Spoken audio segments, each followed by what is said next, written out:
Hello, everyone. Welcome to episode 31 of the J Situation Podcast. I'm recording this on September 15th, 2020. So how's everybody doing? Super busy time. We are cruising into the home stretch of 2020, which, by all accounts, is ridiculous. I have completely stopped partaking in media consumption. I don't know, man. Essentially, I'm working super hard. I'm listening to some podcasts, listening to Rogan, stuff like that. Try not to freak out about what's coming in November. Well, you may be thinking, well, what's coming in November, Jay? Well, I don't know. It could be the end of coronavirus. You know what I mean? I'm not sure. Maybe. I'm not sure. You never know. This weekend was fairly exhausting, I have to say. I did a lot of testing, a lot of PEW Science sound testing. For those of you just tuning in, this podcast is brought to you by PEW Science, pushing the silencer industry forward one test at a time. You can visit pewscience.com for the suppression rating, the simplest and most accurate hearing safe ratings for your suppressed small arms. The suppression rating that you see on the website in every silencer review lets you know how each silencer stacks up in comparison to one another with regard to sound signature at the ear and at the muzzle. And it gives you a hearing safe dose limit for the particular platforms on which they're tested. If you haven't checked it out on the website, pewscience.com, you should. You're not going to find this information anywhere else in the world. So it's there for you whenever you like. You can support this podcast, PEW Science, and our testing by joining at pewscience.com and by rating the podcast 5 stars on iTunes. Again, you rate it on iTunes, it doesn't cost you anything, and you get to let the general public know that silencers and guns are awesome. Okay, so we've got 5 topics for you today, I think. Or maybe I'm going to combine a topic. I tell you what, let's say I have 4 topics. We'll do 4, and then, maybe if we have time, I'll add another, but I'm going to stick with 4 for now. So here they are. First topic, recent testing. Just completed that. I have some initial thoughts to share. Still coming over some stuff. We'll talk about that. Second topic, the 11.5-inch mid-length gas system upper, the 5.56 upper. Yes. It is, in fact, awesome. It is an awesome upper. Third topic, new review coming this week. New sound signature review. So that's coming for you. And fourth topic, as always, I want to welcome all the new members of PEW Science. Your support is appreciated. Thank you very much for that. And I just want to let you guys know that, don't forget to ask questions. I am here for you. Okay. Topic 1, recent testing, some initial thoughts. Okay. Well, ran an all-day PEW Science test program this past weekend.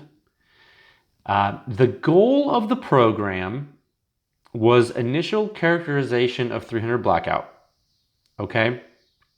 It was an initial characterization program along with an initial characterization of 11.5-inch 5.56. Okay? This was very much exploratory in nature. I also did some wiped and unwiped sound testing to determine the behavior of a wiped system and how long you can expect a wipe to last with regard to sound suppression. Okay? A lot of data was generated in that part of the study, in that part of the examination, like literally and figuratively. Okay? Like the amount of actual data on disk is significant. The waveforms are very long duration. Now, for those of you who don't know what wipes are, a wipe is a an actually somewhat antiquated silencer part that is installed in the silencer to contain the gas for an abnormally long time to make the system quieter, because the name of the game of quiet silencers is to contain the gas in the system as long as possible. Okay, so a wipe is typically made of some kind of polymer sheeting, plastic, and that wipe is of course a consumable part because it is shot through with a bullet, and then gradually the opening in the wipe becomes larger as you keep shooting. And the theory is that suppression diminishes after a certain amount of shots. Thus, the use of a wipe has diminishing returns depending on your shot schedule. Okay, depending on your firing schedule. So that's the working kind of thought in the NFA community. All right, and so I was like, well, has anyone ever really characterized that? Well, I don't know. Probably, but I decided to do it with PewSoft. And so, yeah, so that's part of what I was doing this week. I mean, there's a lot of different stuff, but that was part of the program. Now, I did all this testing with some apparatus improvements and changes, and some of those changes were exploratory. So not only was the work exploratory, some of the apparatus, the test apparatus changes were exploratory. And so I'm telling you this because this might result in me redoing all of the testing that I did. Okay, in order to quantify some of the parameters that I change, and and to determine their influence in the results and what we can expect in the future. This is all part of ongoing investigation in the test methodology. And so, although I did spend a full day testing, you guys may never see those results. Okay, I want to let you know but I do want to give you an update. Or maybe you'll see all of them. I just don't know yet. It's to be determined. One of the things I've spoken about before on this podcast is that PEW Science has a very high standard on data quality. Okay, and something else I've spoken about is that when PEW Science releases data, I really want to ensure that I completely understand everything in the data prior to release. Okay, and so there's nothing alarming so far. I've been processing the data. Some of it, looking at it. Looked at it some in the field too, but really kind of digging into detail. Here back in the office, and in that analytical time I've had so far, really nothing alarming, but there's a lot of data to go through. And so I'm just kind of, being cautious, and because there's a lot of new things that we've done. And so I really need some time to go through it in detail over the coming weeks, and so I will say, man, I shot hundreds of rounds through the minifix, in 300 blackout, the Q minifix, the 8-inch bolt gun test host. And that gun is really, really good. It was a joy to operate during the test program. I have to say, the bolt is getting even more smooth as it breaks in. So that's really cool. It's very nice. I told you guys, I think that minifix that I got, I think it's going to be one of the most shot minifixes ever, because this was my first test program with it. All right, and I'm going to do many, many, many more with it, obviously. And so it's just going to be, I think it's going to be a real workhorse, and it's going to be a joy to use. Another thing I wanted to mention real quick, the differences in some of the 300 blackout ammunition is interesting to me. I'm still looking at that, still going over the data. One thing to note specifically that I just wanted to note in a generality is that supersonic 300 blackout, unsuppressed, out of a short barrel, is very unpleasant. It's horrible. It's horrible. Okay? Don't do it. I'm here to tell you, you don't want that.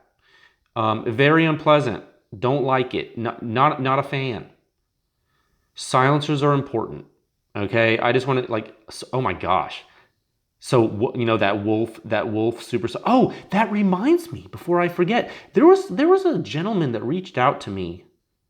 I believe he might have been a dealer. I can't remember. A manufacturer? Or somebody. No, it was a hunter. Oh, it was a thermal guy, maybe.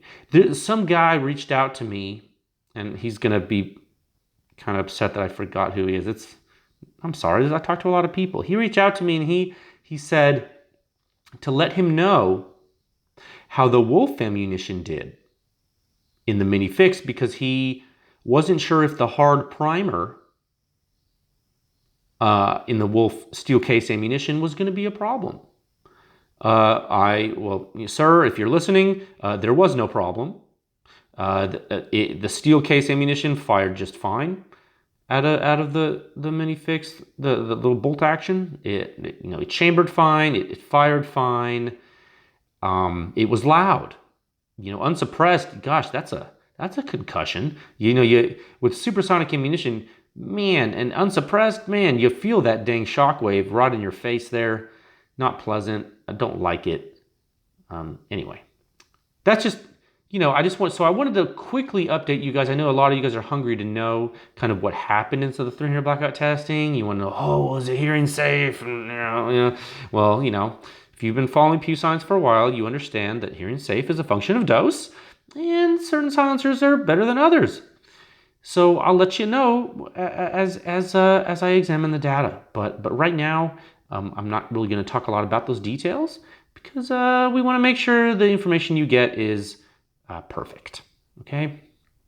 So wanted to update you on that. But speaking of things that are super loud, let's talk about 5.56. Topic 2, the 11.5-inch mid-length gas upper. Yes, it is awesome. I freaking love it. But it's also specialized. And so what have we learned so far?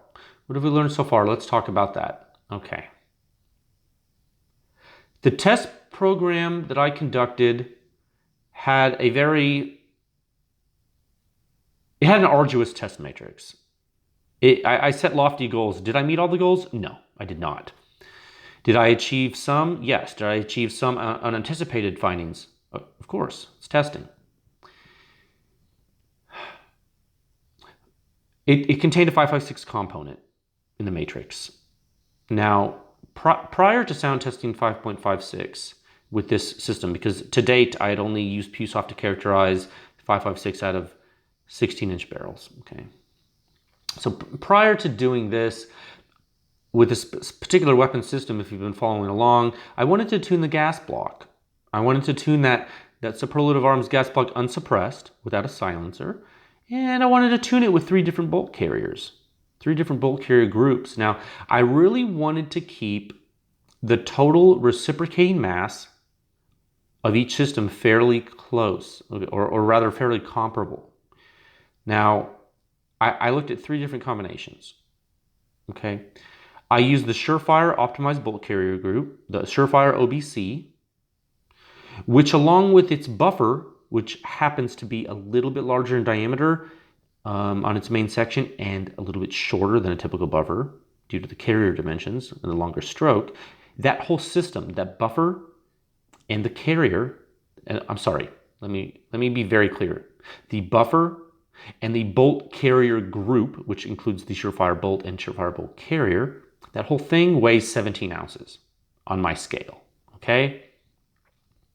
The LMT enhanced carrier with a bolt, I had not the LMT enhanced bolt because I don't have one of those. I just have the enhanced carrier. So I went ahead and I put a firing pin and a cam pin and a bolt in there. That one, along with a 5.6 ounce H3 buffer that I constructed, I made that H3 buffer with tungsten weights because, an H3 buffer has 3 tungsten weights in it instead of, an H2 buffer, which would have, 2 tungsten weights and a steel weight.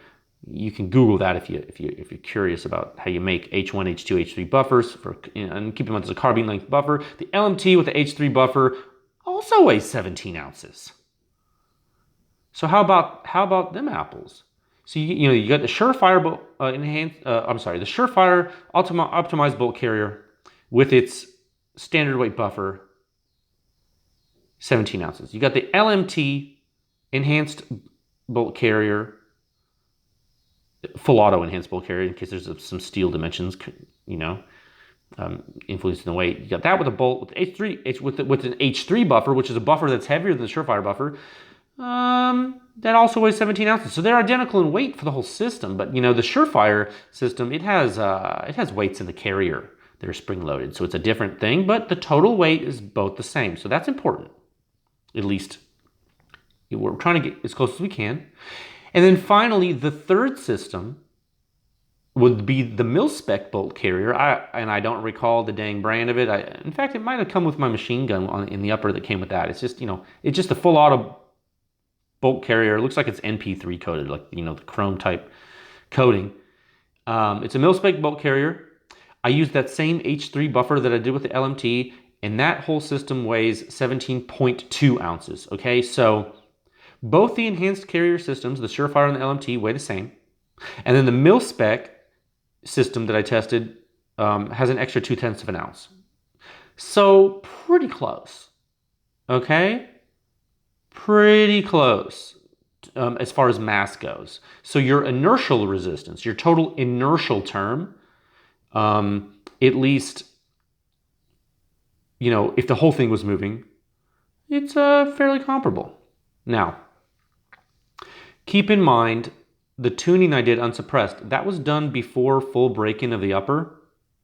And as many of you experienced gas-operated AR folks know, break-in of the upper is not just parts wearing in. It's also little bits of gas here and there that come out, a certain, little orifice here and there. It's got to kind of seal up, and there's all these little things happening, right? It's got to really come into its own, as it were, if I would use a flowery qualitative statement to describe breaking in a gas-operated gun.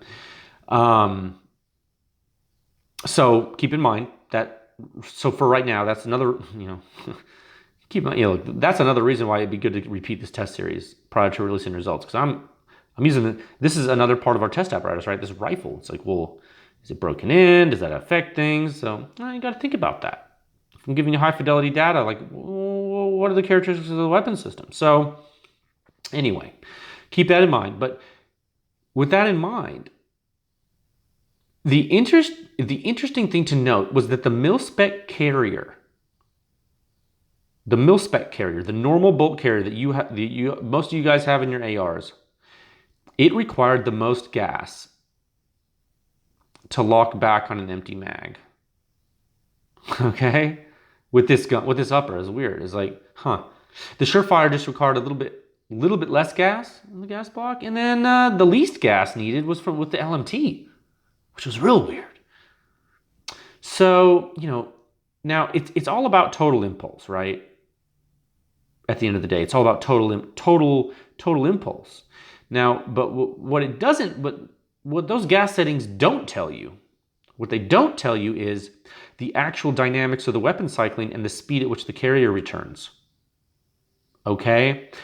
And so if the mag was not empty, okay, that's a different thing too. So these are all little factors that require additional investigation, but I just wanted to give you those little bit of this preliminary data points, little teaser so far, just because I thought those things were interesting. Now, given the time constraint of the test day, after the initial 300 blackout part of the overall test matrix was complete, I proceeded to test some silencers, and I picked this Surefire optimized bolt carrier as the test bolt carrier for the session with its buffer. Okay, I just happened to pick it. So I didn't fire any of the silencers with the other two bolt carriers yet, the LMT and the mil spec. So that's another reason why we're going to need more data. Okay, I'm just telling you this again. This was an exploratory test series.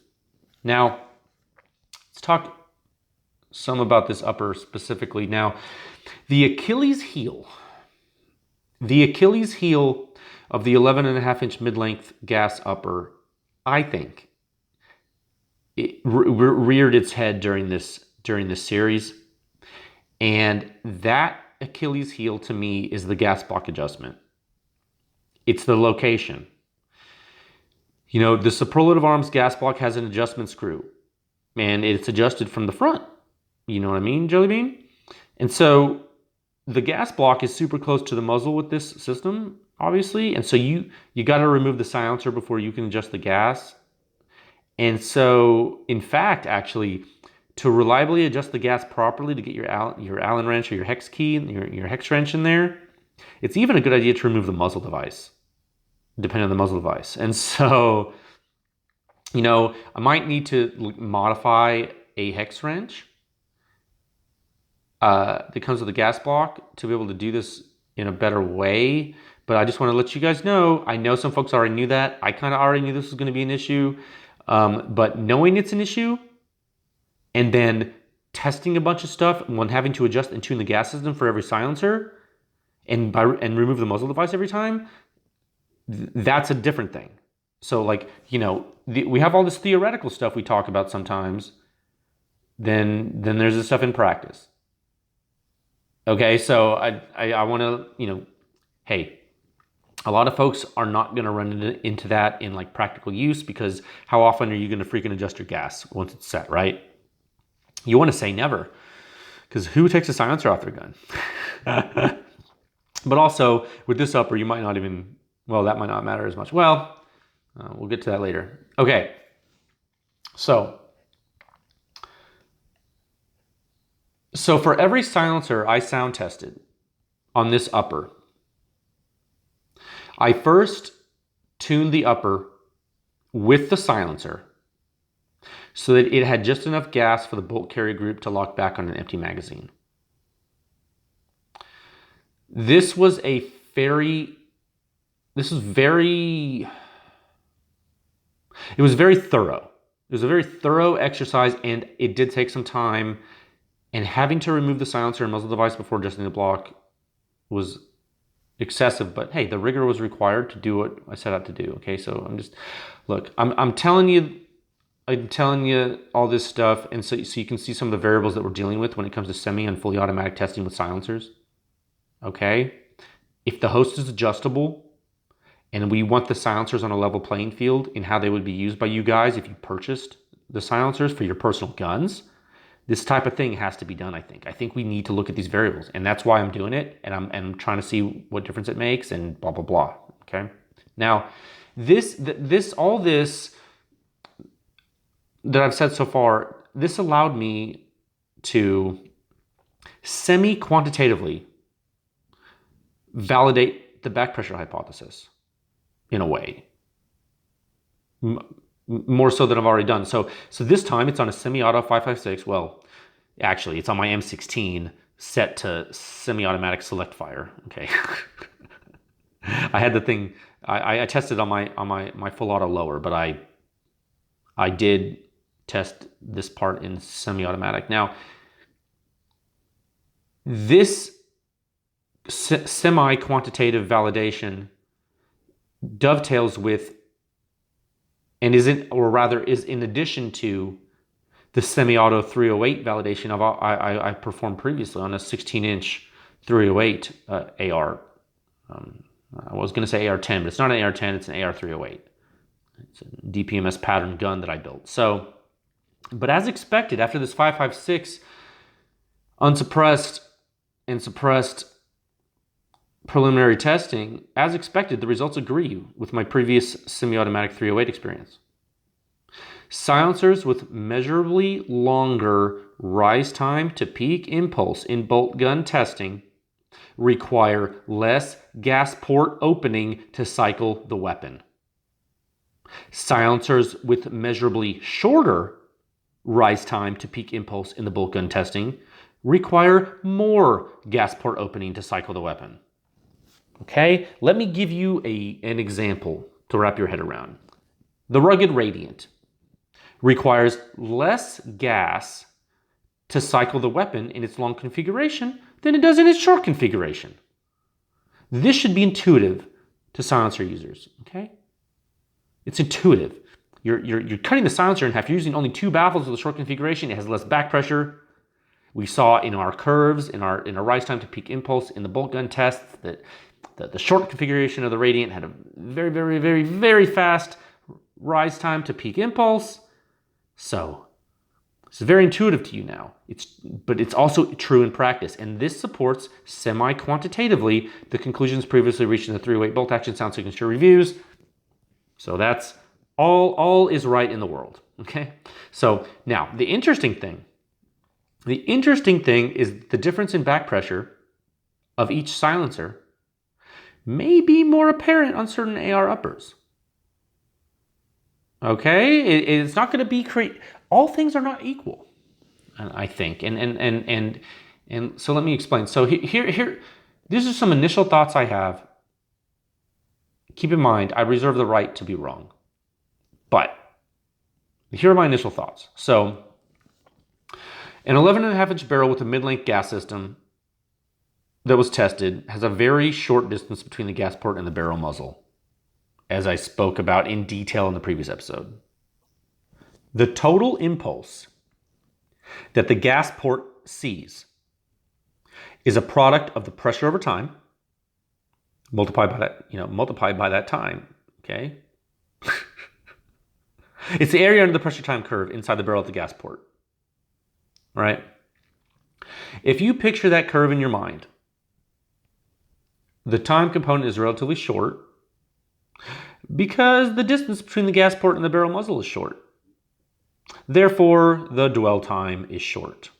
Okay, we got it. We've talked about this. You guys know dwell time now. You understand what it means mathematically. So, I'm going to repeat part of this.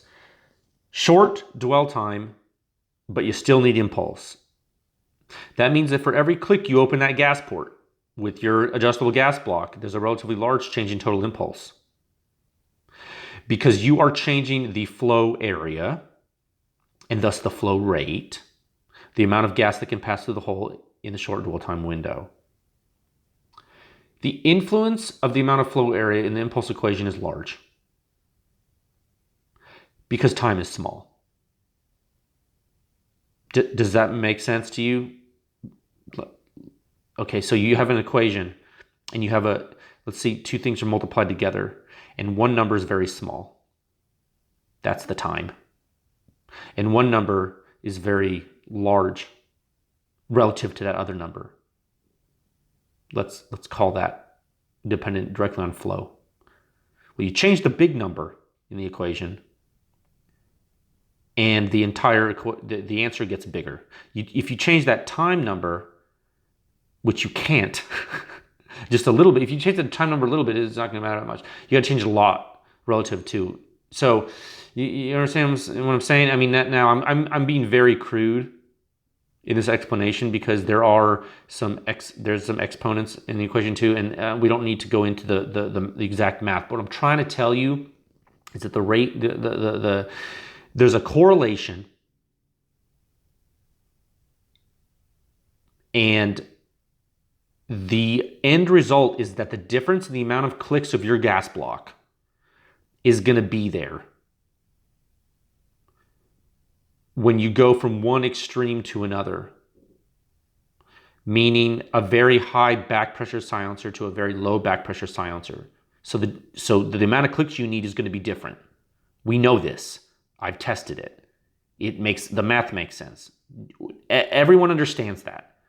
But what I'm saying is that difference in the amount of clicks you need is not going to be nearly as large as you may think, depending on the gun.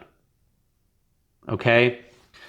So preliminary numbers are indicating right now, and I haven't done the math on all of this. I need more data before I offer an empirical correlation, but Preliminary numbers are indicating that for extremely short dwell time setups, like an 11.5-inch mid-length, for example, anytime you have a barrel length that's like not much longer than the length of the gas system. So for that type of system, my preliminary information is indicating that a change in the back pressure metric on the high end from the 308 bolt gun test that you've seen on PEWScience.com in the sound signature reviews, on the high end, that predictive relative back pressure metric, if you change that on the high end, meaning like the ones with super high back pressure, if you just change it a little bit, it may not significantly influence the gas system setting on this particular gun when compared to a change in the low end of the scale. Okay, that's what preliminarily, that's what my data is showing. So what that means is it's almost, oh my gosh, I'm smiling when I'm saying it, because what that means is that there's a minimum back pressure metric where it really starts to matter. And if you've been following along the reviews, I freaking said that. And I'm so excited because I said it was going to happen and it's freaking right. And that is awesome. I'm excited right now. Like I want to like jump up and down because this is how you prove theory. Okay? So in other words, there is a flow rate where it starts to really help you reduce back pressure. There is a flow rate. There is a predicted back pressure metric. There is a rise time to peak impulse, mathematically, experimentally, empirically. There is a flow rate threshold that you need to get to for a certain gun where it starts to really help you reduce back pressure. And now we can quantify it. Okay? This is logical, and it reinforces the line of thinking all the way up to this point since the inception of PEW Science. And this is helping to confirm the back pressure hypothesis. This is another step. Okay? This is exciting. This is exciting stuff. So, let's talk more about this. So, take for example the rugged Radiant and the rugged Razor. Okay, two rugged silencers, very nice silencers. Both of those silencers have different back pressure metrics. You've seen them in the previous reviews. Look. I don't want to get all crazy. Let me pull up a review. Let me pull up a review that has the Radiant and the Razor in it, so that I can like. Let me scroll down. Does this one have it? No. Hold up. It could be in the. I don't know. Probably should have done my research before I started this podcast. Oh wait, hold on. I just want to give you guys the most up-to-date stuff on the thing here.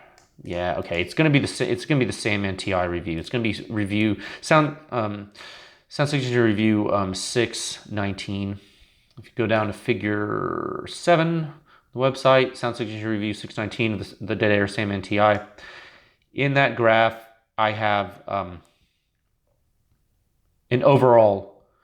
Rather, I have the relative back pressure metric in there relative to the Helios with the solid end cap and 308. And so I have the Razor in there, and then I have the long version of the Radiant. So the Radiant's at 0.6 relative to the Helios with the solid end cap, and the Razor's at 0.48. Okay. Just wanted to get those numbers in my mind because I hadn't remembered. So, okay, so take those two. Both of them have different back pressure metrics. You've seen this. The Razor has lower back pressure. We know this. Because we've computed it. We know this. But guess what? For this 11.5-inch upper with mid-length gas system, with superlative armed gas block,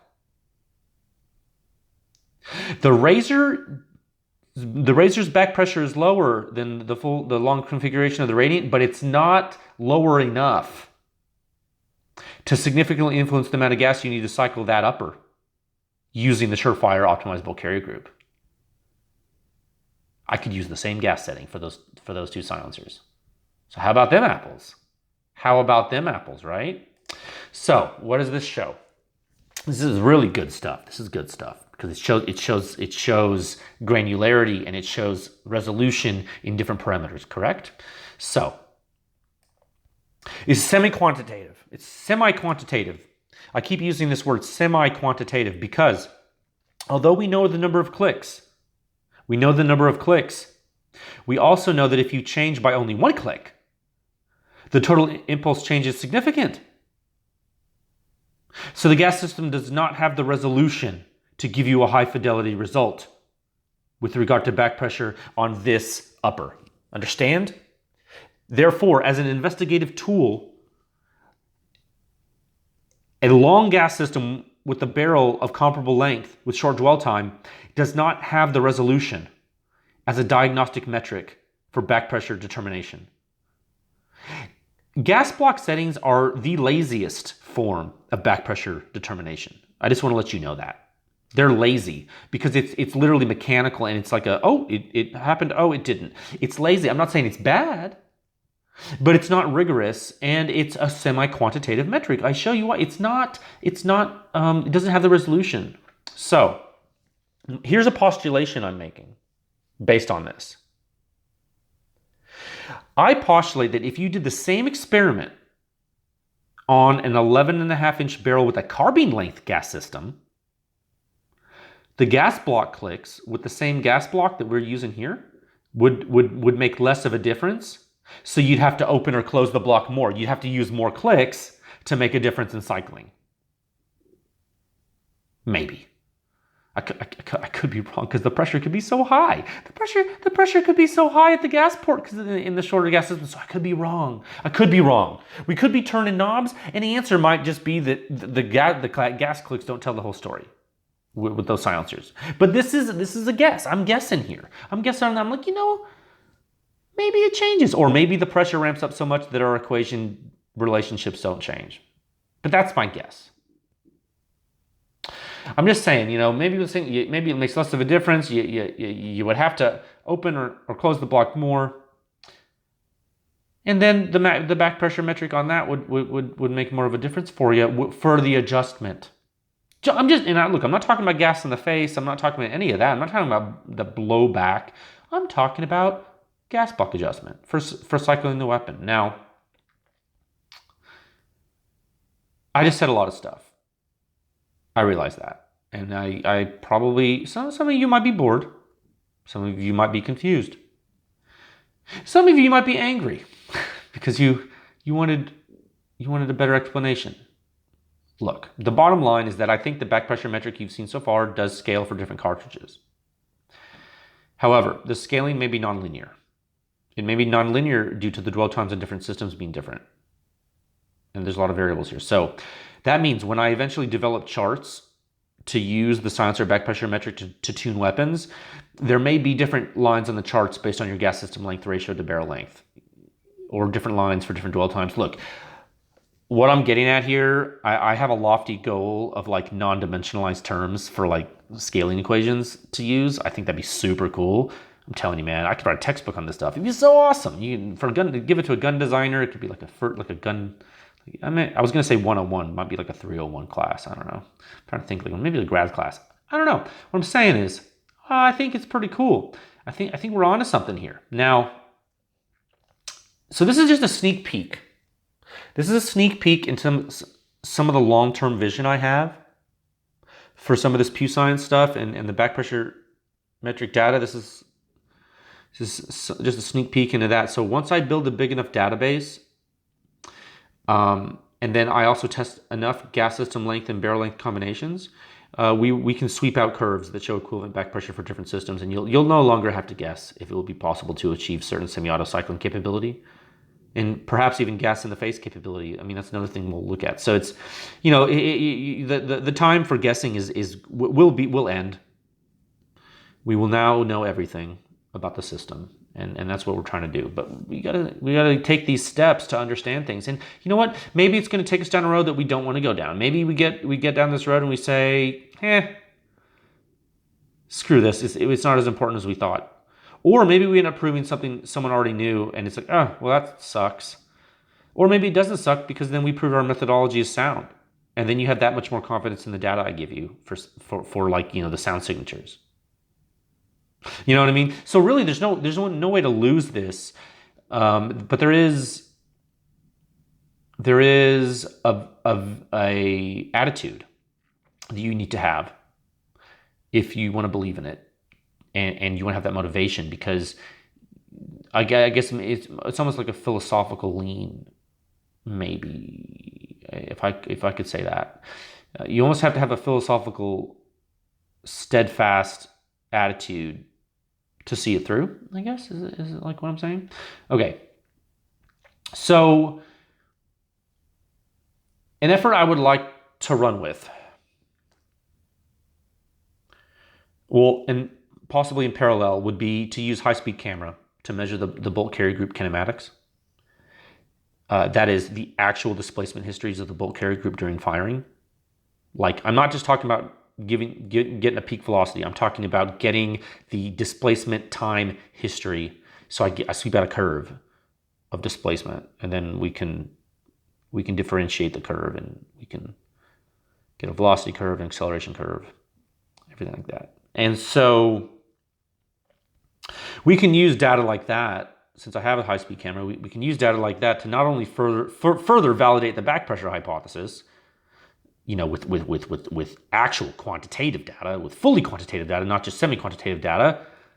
So we can do that, but not only that, but we can also supplement any future guidance documents with solid data on weapon cycling. So given enough data, I can probably just develop an empirical correlation, and we can probably just start to predict points on curves we don't have data for.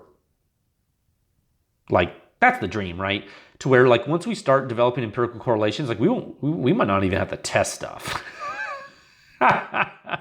Because you'll already have the theory, and you just go to a book and you'll go to the chart and you'll be like, well, we know that type of silencer is not going to be good for that gun. Got to get this one.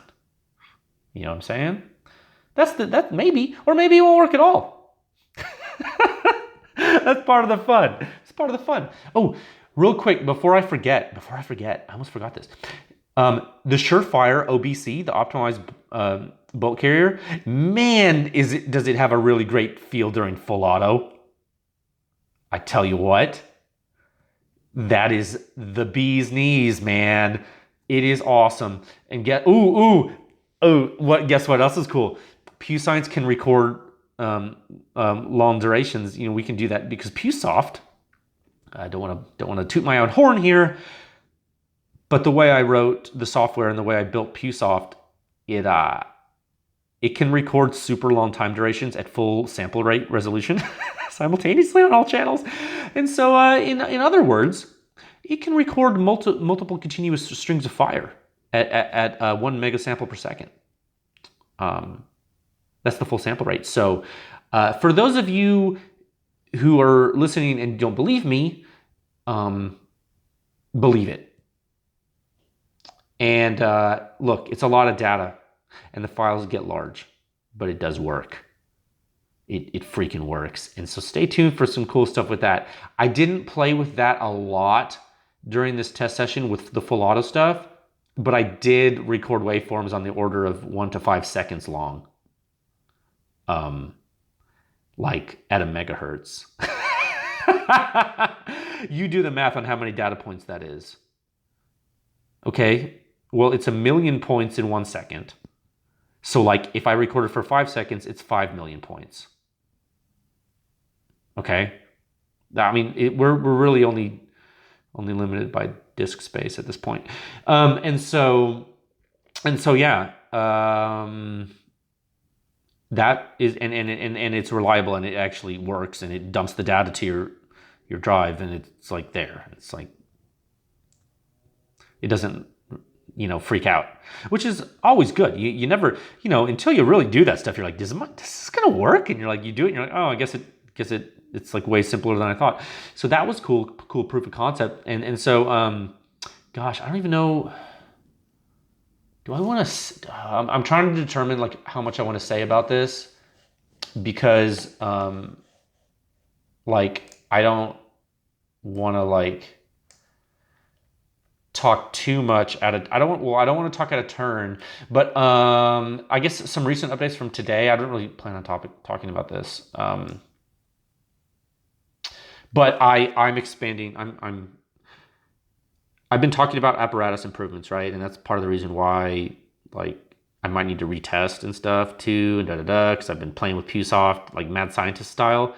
I'm expanding PewSoft, and it as part of your membership contributions to PEW Science are helping that.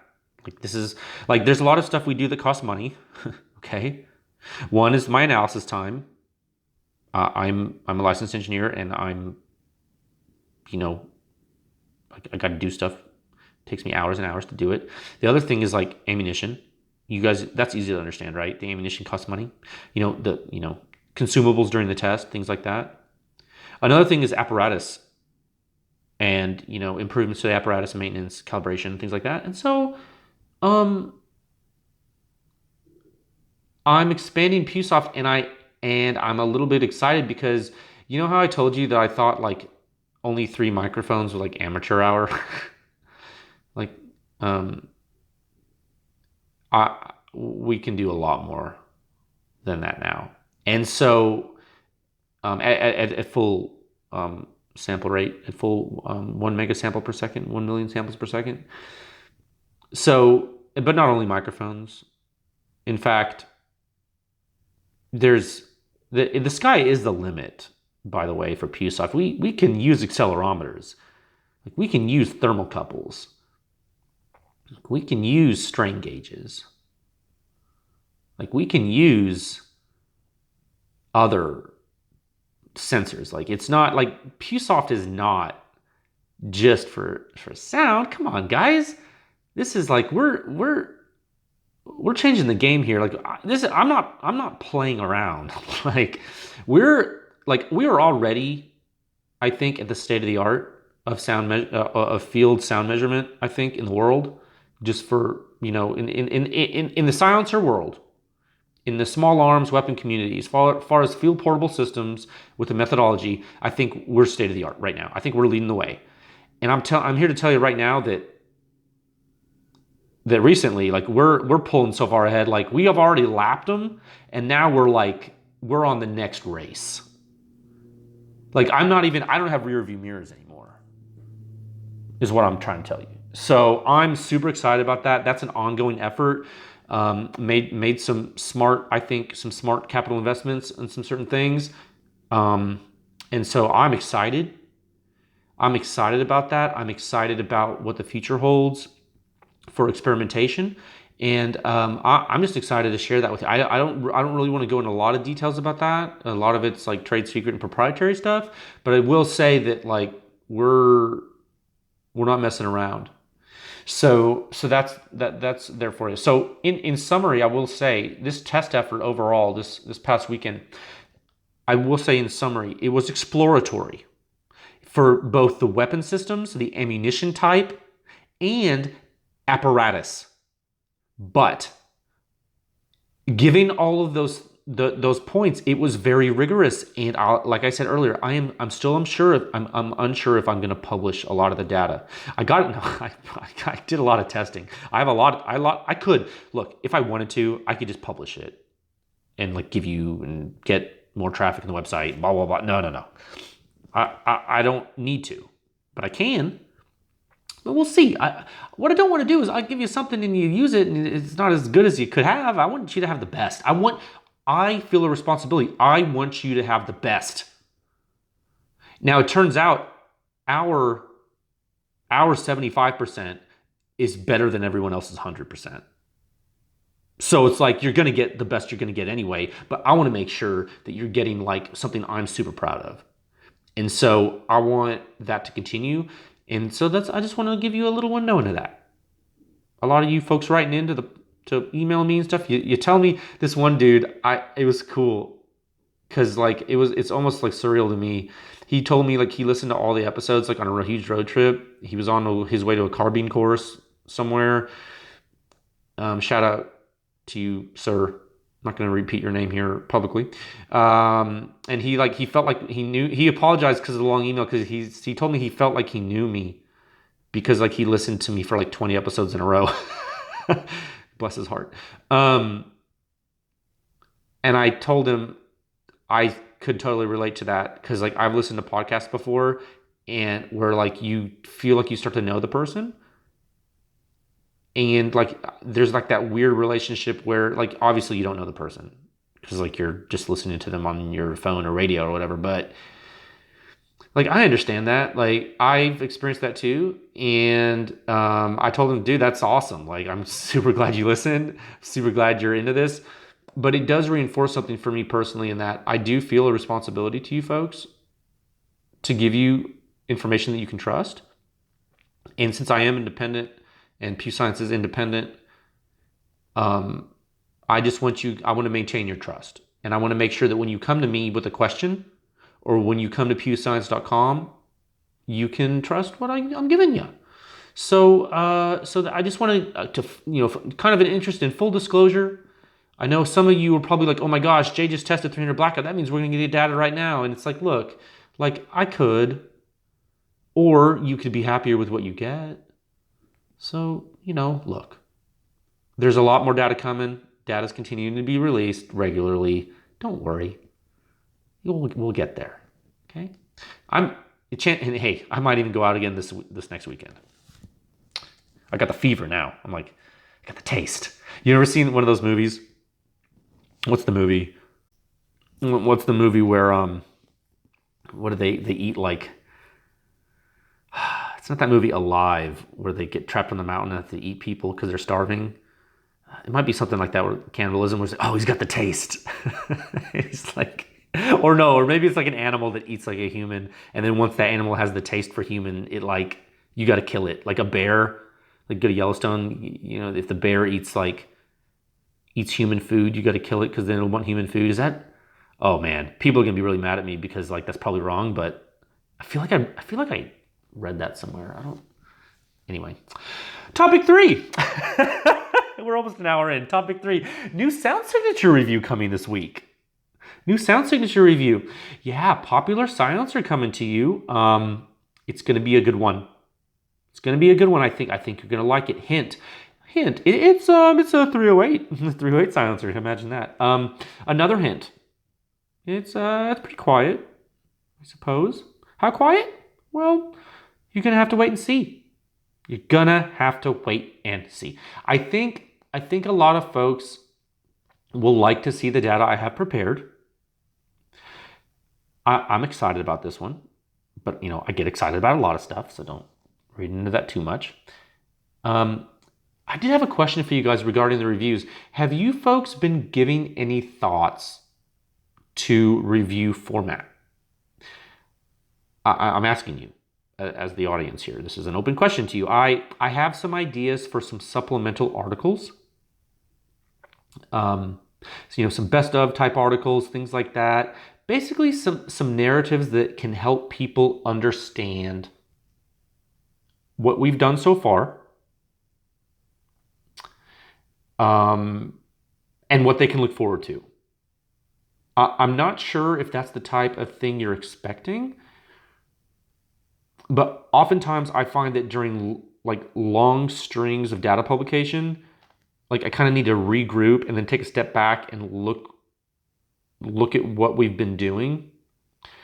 You saw a little bit of that with the publication of intermediate results summary 618. For those of you who haven't been on pewscience.com, check that out. Intermediate results summary 618. In that results summary, it's a free summary, publicly available.